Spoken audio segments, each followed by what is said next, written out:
I've seen videos claiming that Eren Yeager was justified in destroying 80% of the world, that he was justified in the rumbling.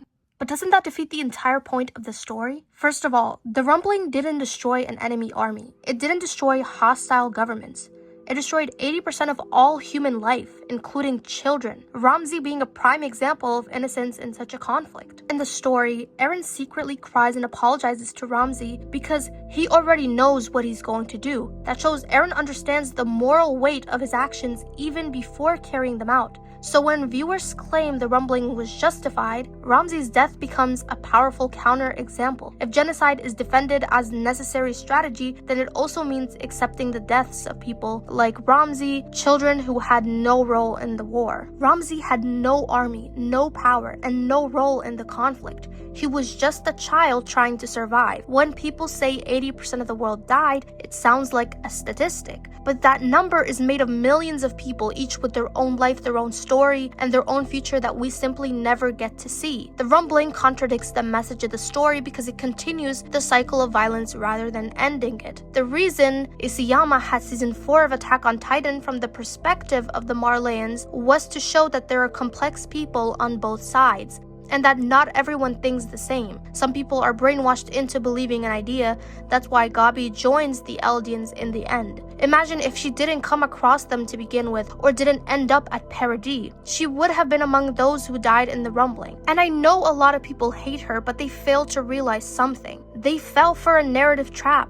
The reason they like Eren but hate Gabi is because they think the protagonist automatically means the good hero. But no. Eren Yeager became what he hated most. He was afraid of the titans that crushed his home and close ones, but decided to do that to the entire world, literally. 80% of the world is not a small number. People act like genocide will get rid of the world's problems and that the Eldians would finally be at peace, but this isn't true. Humans will naturally find problems even within the walls of Paradis, like who runs the land. We saw this in the walls of Paradis. The powerful and rich are situated in the center, while the opposite are near the outer walls. So does violence really end with genocide? Season 4 shows us that Eren Yeager had a flawed idea of freedom. He thought that being free was simply a physical thing in which he had to kill everyone he deemed a threat. Little did he know his mind was a slave to his own ideas as well. Like Kenny Ackerman had said, he played into the cycle of violence which he was against initially. Armen's sense of freedom was to explore the world, to look at the sea. It was more of an emotional and symbolic thing. So the entire story revolves around two different definitions of freedom.